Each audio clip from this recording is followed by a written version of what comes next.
در اجلاس ممبر نور پہ رونق افروز علماء کرام، حفاظ، قراء، شعراء نعت اور جملہ حاضرین بس، حضرات اور خواتین، السلام علیکم ورحمۃ اللہ وبرکاتہ۔ نحمدہ ونصلی علی رسول الکریم، اما بعد۔ قال رسول اللہ صلی اللہ تعالی علیہ وسلم: طلب العلم فریضۃ علی کل مسلم و مسلمہ، رواہ الامام ابو حنیفہ فی مسندہ۔ صدق رسول اللہ صلی اللہ علیہ وسلم۔ آپ سب حضرات بلند آواز سے درود پاک کا نذرانہ پیش کریں۔ اللہم صلی علی سیدنا مولانا محمد مبارک وسلم۔ تقریر بھی کرنی ہے، سوالوں کے جوابات بھی دینے ہیں، وقت بھی مجھے خاطر رکھنا ہے۔ رات بھی بہت بھیگ چکی ہے، اس کا بھی لحاظ ہونا چاہیے۔ انشاءاللہ ہم کوشش کریں گے کہ ساری باتوں کا لحاظ رکھیں۔ کے تعلق سے ہمارے احباب نے کیا کیا کہا، یہ ان کی محبت ہے یا ذرہ نوازی ہے؟ کچھ چیزیں ایسی ہوتی ہیں جو ذرہ نوازی میں صرف نظر بھی کر لی جاتی ہیں، مگر کچھ نوازشات ایسی ہیں کہ جن سے اظہار برات بھی ضروری ہے۔ مفتی اعظم، استاذ العلماء، ممتاز الفقہاء، یہ تین الفاظ ایسے کہے گئے جن کا میں قطعاً لائق نہیں۔ مفتی اعظم یہ لقب ہے ہمارے پیر و مرشد حضور سیدی و مولائی مصطفیٰ رضا خان معروف مفتی اعظم ہند رضی اللہ تعالیٰ عنہ کا۔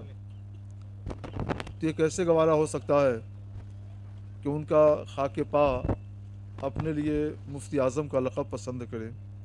اس لیے میرے لیے کبھی بھی کہیں بھی تحریراً تقریراً یہ لفظ نہ بولا جائے، نہ میں اس کے لائق اور نہ مجھے یہ پسند۔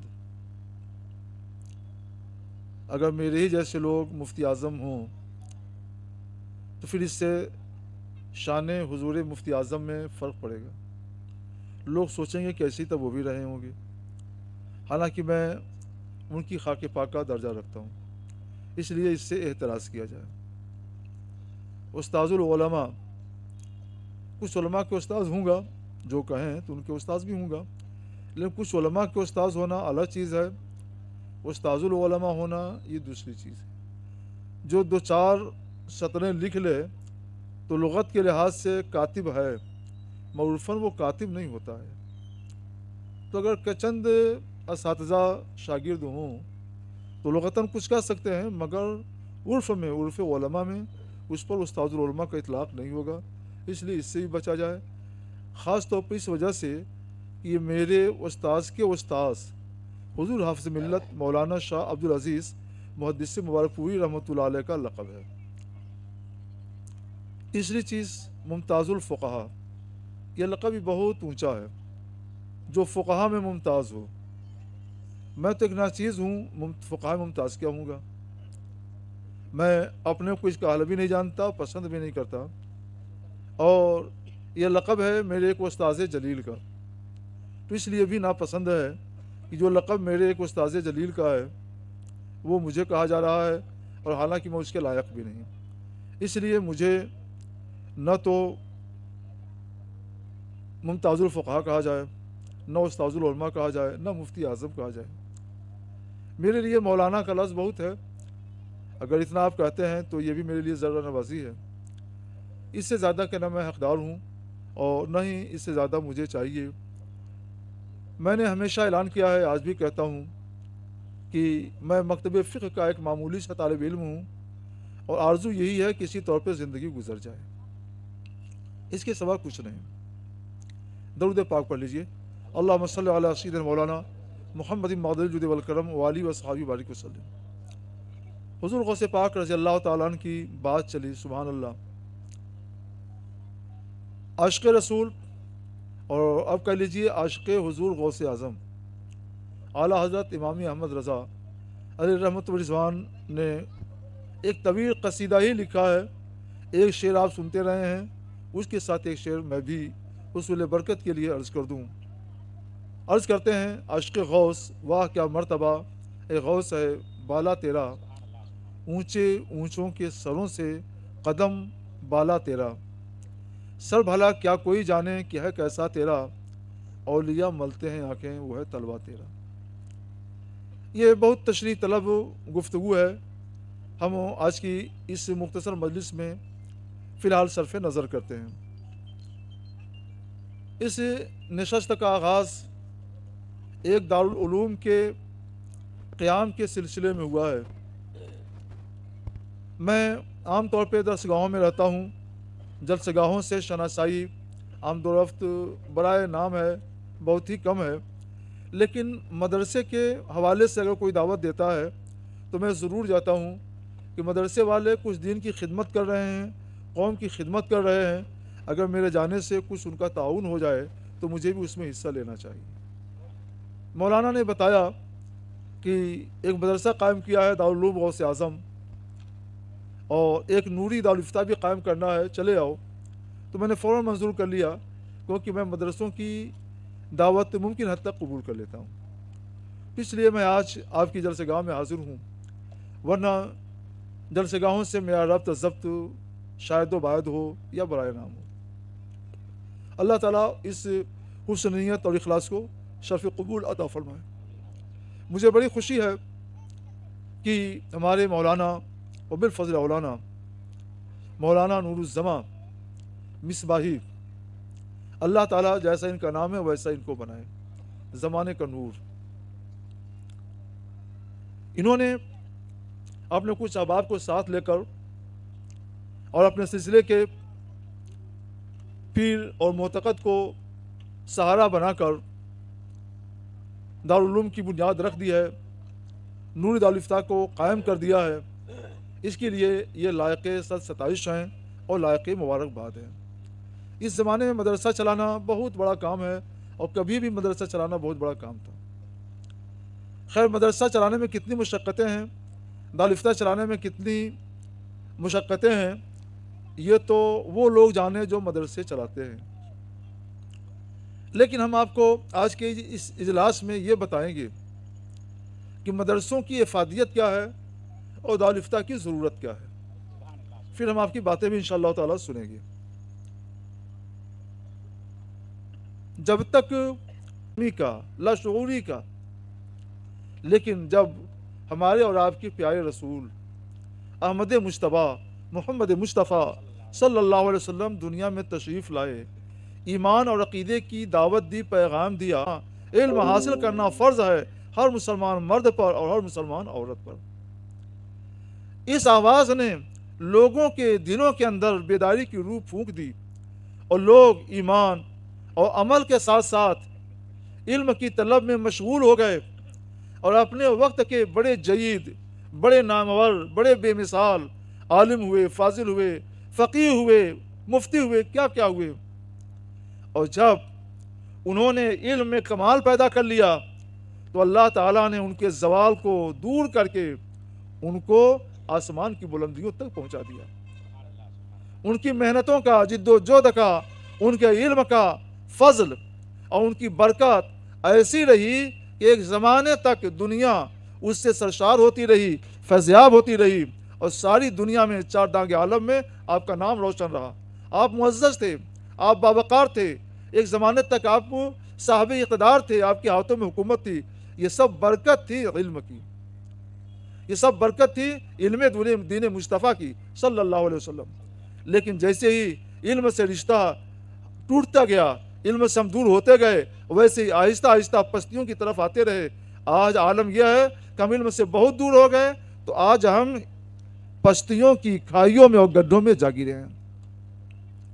ایسے موقع پہ اگر کوئی دارالعلوم قائم کرتا ہے، دارالفتہ قائم کرتا ہے، تو وہ قوم کو کچھ نہ کچھ کھائیوں سے نکال کر سربلند کرنے کی کوشش کر رہا ہے، تو اس کا ساتھ دیا جانا چاہیے، اس کا تعاون ہونا چاہیے، اس کے کندھے سے کندھا ملا کر کے اس کا تعاون کرنا چاہیے۔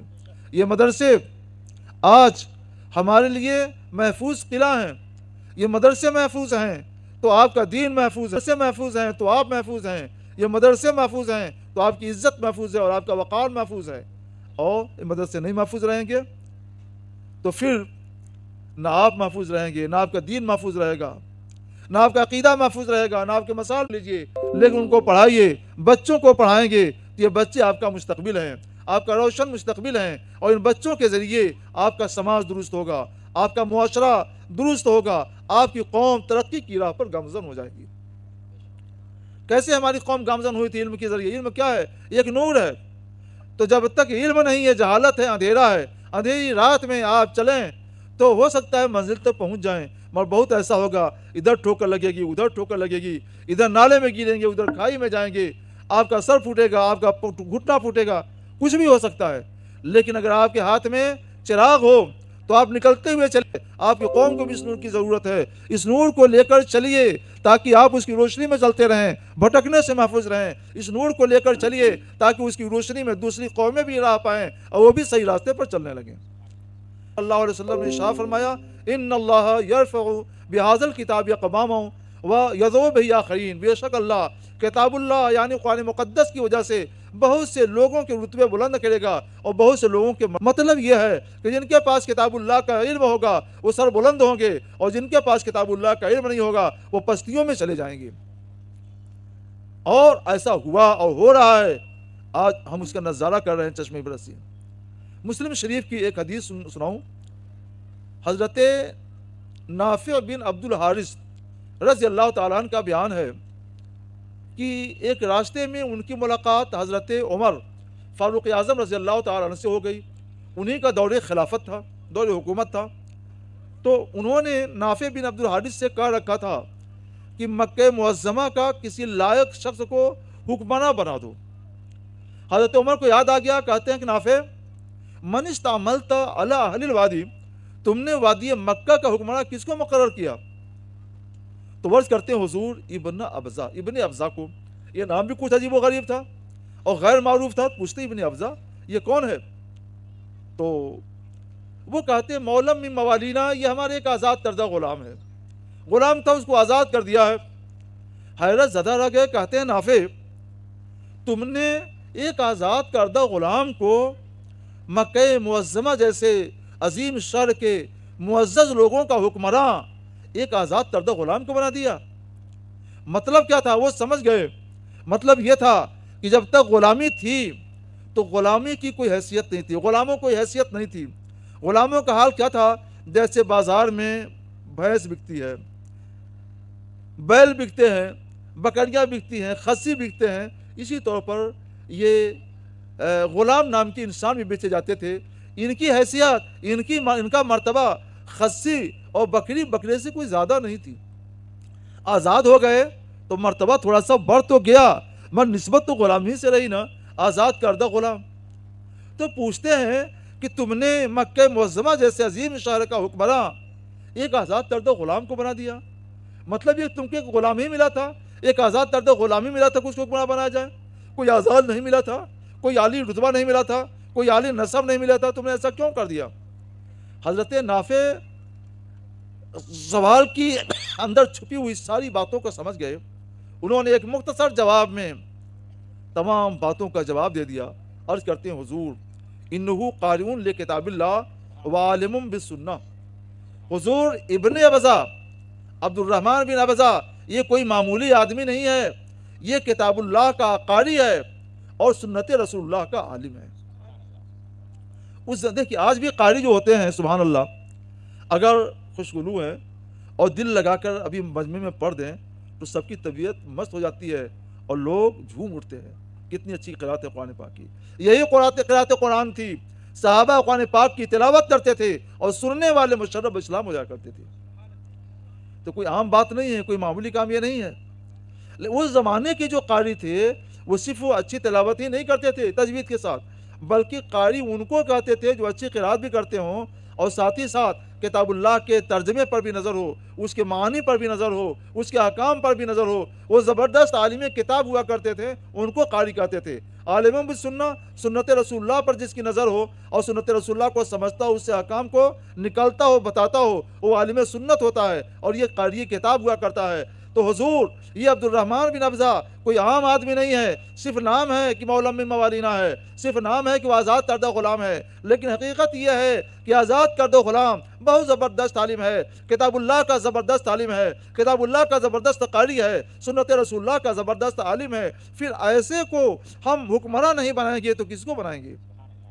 یہ سن کر حضرت عمر فاروق اعظم رضی اللہ تعالیٰ عنہ کا دل کھل گیا، چہرہ مسکرا اٹھا، سمجھ گئے ساری باتیں ہیں۔ فرماتے ہیں اس موقع پر انہوں نے یہ حدیث بات سنائی تھی، نافع سنو، میں نے سنا ہے مصطفیٰ جان رحمت صلی اللہ علیہ وسلم کو فرماتے ہوئے، ان اللہ یرفع بہذا الکتاب اقواما ویضع بہ آخرین، بے شک اللہ کتاب اللہ قرآن مقدس کی وجہ سے بہت سے لوگوں کے مرتبے بلند کر دے گا اور بہت سے لوگوں کے مرتبے گھٹا دے گا۔ مطلب یہ ہے کہ نافع کوئی 15-20 سال پہلے میں نے مصطفیٰ جان رحمت صلی اللہ علیہ وسلم کی زبان پاک سے یہ حدیث پاک سنی تھی، لیکن تم آج جو تجربہ پیش کر رہے ہو، تم نے آج جو کارنامہ انجام دیا ہے، نافع عبد الرحمن بن ابزہ نے جو بلند مقام حاصل کیا غلام ہوتے ہوئے، اس سے ارشاد مصطفیٰ کے ایک ایک حرف کی صداقت میرے سامنے گردش کرتی ہوئی نظر آ رہی ہے۔ وہ غلام یا وہ آزاد کردہ غلام جس کا معاشرے میں کوئی مقام نہیں تھا، جس کی کوئی حیثیت نہیں تھی، کتاب اللہ کے علم کی وجہ سے آج اس کا مرتبہ اتنا بلند ہو گیا کہ مکہ معظمہ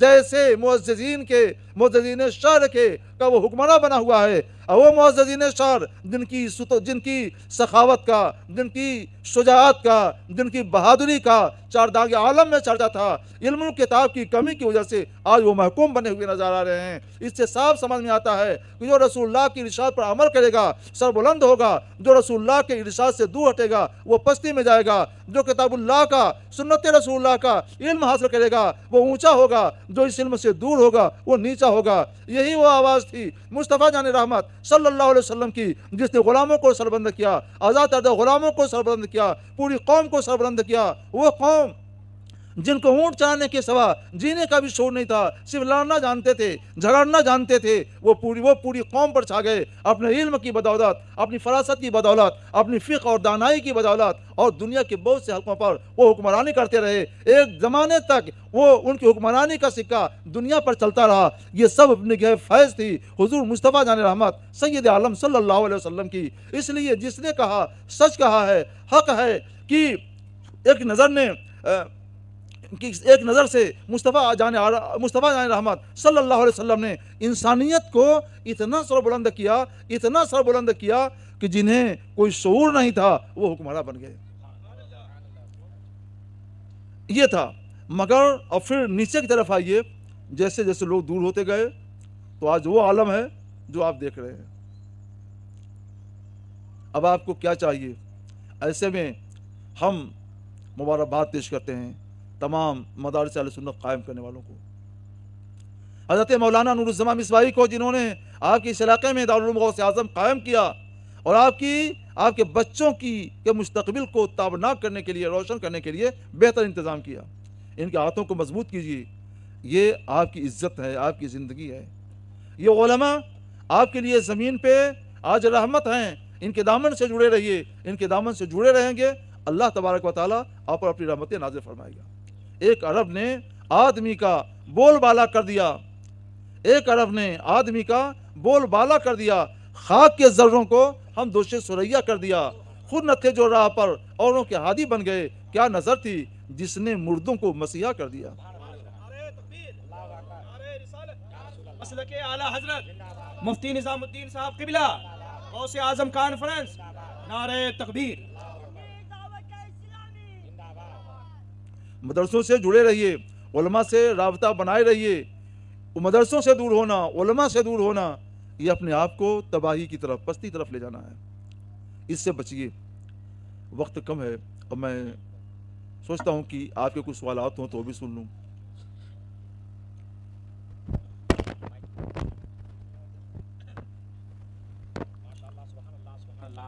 ایک چیز رہ گئی، وہ میں نے کہا تھا میں بھول گیا۔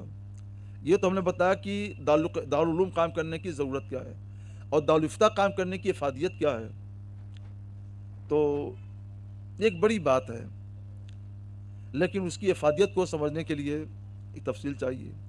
ایک واقعہ سنا دیتا ہوں میں معذر رحمۃ اللہ علیہ کا۔ عالم سب ہیں، مفتی کم ہیں۔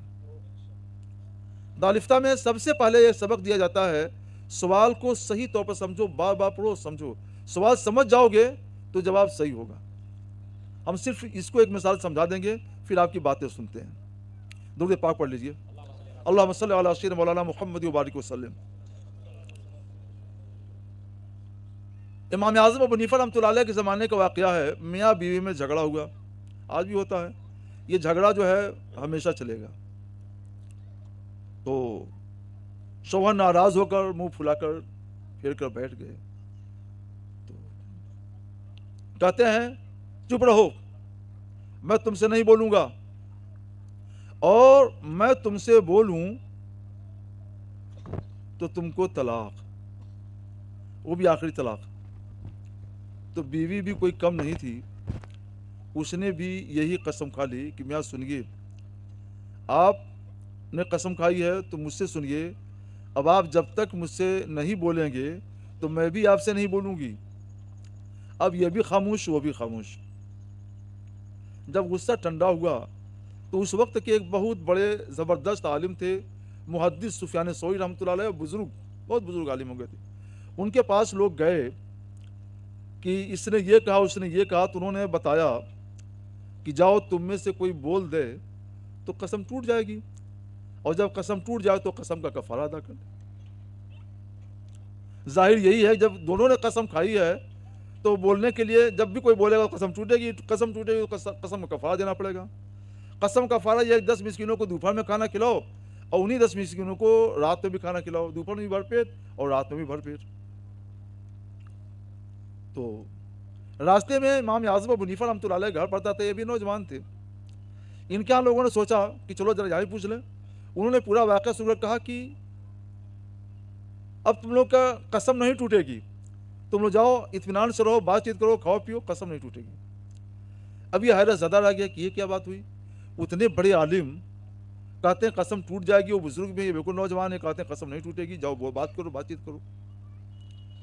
تو یہ لوگ پھر واپس گئے ان کے پاس کہ حضرت امام نعمان بن ثابت تو یہ کہتے ہیں۔ تو محدث سفیان ثوری رحمۃ اللہ علیہ فوراً عصا لیے، ڈنڈا لیے، اور دندناتے ہوئے آ گئے امام اعظم کے پاس۔ تم لوگوں کو غلط مسئلہ بتاتے ہو، تم نے ان کی بات نہیں سنی غور سے، ان کی بات سنو، سن کر جواب دو۔ میں نے ان کو یہ جواب دیا ہے، تم نے میری مخالفت کر دی، ایسا جواب کیوں دیا، کیا وجہ ہے؟ تو بہرحال جلال میں آ گئے تھے، ناراض تھے، جو کچھ سمجھ میں آیا انہوں نے کہا۔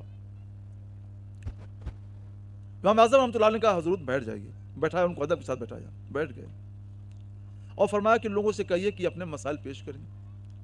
تو پہلے شوہر نے اپنی بات کہی کہ میں نے یہ قسم کھائی ہے کہ بیوی سنو، جب تک تم مجھ سے نہیں بولو گی تو میں تم سے نہیں بولوں گا، بولوں تو طلاق۔ تو پوچھا قسم ہو گئی نے؟ کہاں قسم ہو گئی۔ پھر بیوی طرف اشارہ کیا، تم نے کیا کہا؟ تو کہا کہ میاں اب آپ مجھ سے نہیں بولیں گے تو میں بھی نہیں بولوں گی، میں بھی قسم کھاتی ہوں کہ جب تک آپ مجھ سے نہیں بولیں گے تو میں بھی نہیں بولوں گی۔ تو محدث صاحب کہتے ہیں اس نے بھی قسم کھا لیا۔ تو امام اعظم فرماتے ہیں کہ قسم کی بات تو کر رہی ہے، کہا تو رہی ہے کہ میں آپ سے نہیں بولوں گی، مگر کس سے کر رہی ہے؟ شوہر سے۔ شوہر سے کر رہی ہے کہ میں آپ سے نہیں بولوں گی، اور شوہری سے تو بات کر رہی ہے، شوہری سے تو بول رہی ہے، کہہ رہی نہیں بولوں گی اور بول رہی ہے، تو شوہر کی قسم تو سچی ہو گئی۔ تو محدث صاحب نے پیشانی چومی امام اعظم کی کہ فقہ تمہارا حصہ ہے۔ وقت ہوتا تو میں دارالفتہ کی اہمیت، عظمت، افادیت پر روشنی ڈالتا کہ فارغ ہونے کے بعد، عالم بنانے کے بعد یہ کورس کیوں کرایا جاتا ہے اور اس کی کیا ضرورت ہے، لیکن موقع کی مناسبت سے ہم نے اس کو بتا دیا۔ یہ علم فارغ ہونے کے بعد جب کورس کرایا جاتا ہے دارالفتہ کا، مشق فتویٰ یونیورسٹی کا، تو اس میں یہ علم دیا جاتا ہے، اس لیے اس کی بھی ضرورت ہے، دارالعلوم کی بھی ضرورت ہے اور دارالفتہ کی بھی ضرورت ہے، اس لیے دونوں ایک ساتھ قائم کیے جا رہے ہیں۔ اللہ دونوں دارالعلوم اور دارالفتہ کو برکتیں عطا فرمائیں، اور دن دنیا رات چوگن ان کو ترقی عطا فرمائیں۔ اب تیسری چیز ہے آپ کے سوالات اور جوابات، تو پیش ہو رہے ہیں سوالات، انشاءاللہ مجھے جو کچھ سمجھ میں آئے گا اس کے بارے میں حاصل کروں گا۔ ایک بات دور پاک اور پڑھ لیجیے۔ اللہم صلی علی سیدنا مولانا اللہم صلی علی سیدنا مولانا محمد و بارک وسلم۔ السلام علیکم یا حبیب اللہ۔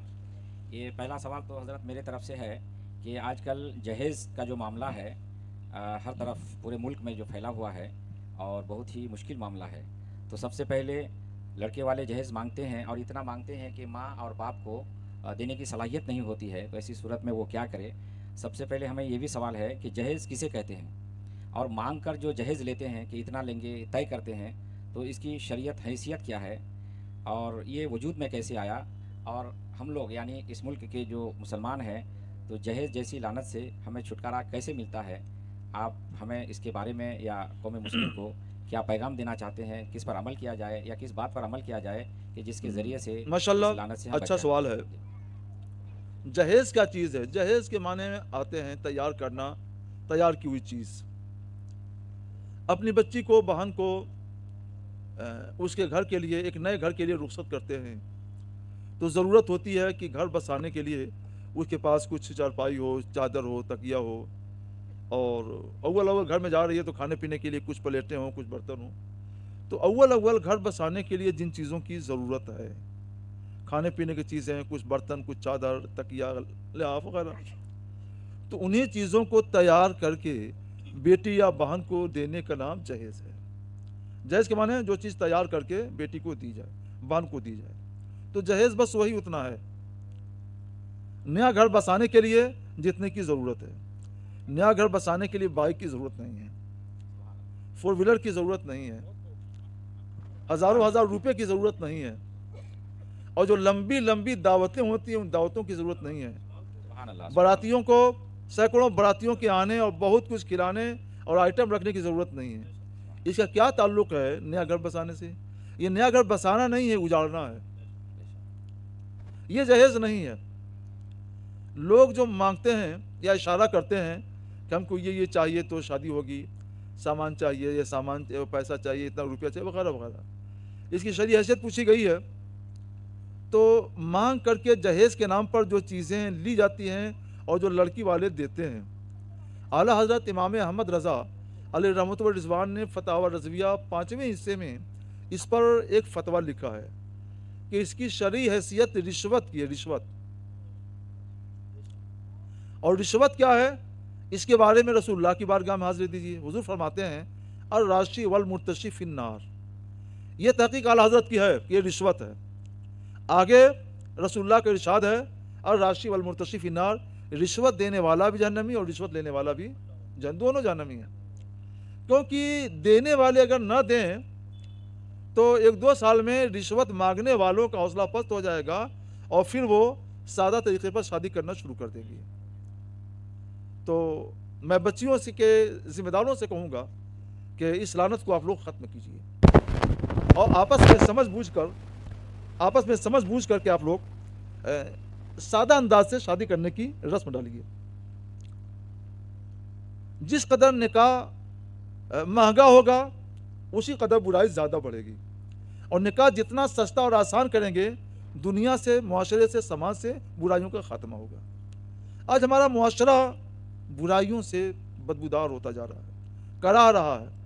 اس کے پیچھے جو چیز اثر انداز ہو رہی ہے، کار فرما ہے، وہ ہے جبری جہیز کی مانگ اور جبری جہیز کی لعنت. ہم کتنے بچوں کو جانتے ہیں، دارالاسلام میں ہمارے مسائل آتے رہتے ہیں کہ بچوں کی عمر 30 سال ہو جاتی ہے، 25 سال، اور ان کی شادی نہیں ہوتی. کیا بات ہے کہ جہیز دینے بھر کا انتظام نہیں ہو رہا ہے، غربت ہے. کچھ چندہ کر کے بھی کریں گے تو مانگنے والوں کی کا منہ اتنا بڑا ہوا ہوتا ہے کہ وہ پورا نہیں ہو پاتا ہے. خدا کے لیے اس لعنت کو اپنے معاشرے سے ختم کیجیے. یہ پوچھا گیا کب سے اس کا آغاز ہوا، شروعات جب سے ہوئی، تو سنیے اس کی شروعات اس وقت سے ہوئی ہے جب سے ہم نے اپنی بہنوں کو ماں باپ کے میراث سے حصہ دینا بند کر دیا ہے. سبحان اللہ، سبحان اللہ. حضرت عبداللہ بن مسعود رضی اللہ تعالیٰ سے ایک صاحب نے کہا کہ حضرت لگتا ہے قیامت آ گئی. تو وہ لیٹے ایسے بیٹھے ہوئے تھے ٹیک لگا کر، سیدھے بیٹھ گئے. کہا نہیں، ہرگز نہیں، ابھی قیامت نہیں قائم ہوگی. میں نے سنا ہے رسول اللہ صلی اللہ علیہ وسلم فرماتے ہوئے قیامت اس وقت تک قائم نہیں ہوگی جب تک کہ میراث کی تقسیم کو روک نہ دیا جائے. اور آج نہ جانے کب سے ہمارے بھائیوں نے لڑکیوں میں، عورتوں میں میراث کی تقسیم کو روک دیا ہے. ماؤں کو بھی حصہ نہیں دے رہے ہیں، بہنوں کو بھی حصہ نہیں دے رہے ہیں، کسی کو حصہ نہیں دیتے. ماں باپ چلے گئے، اب اگر بہنیں حصہ لے لیں، ہمارے پڑوس میں کچھ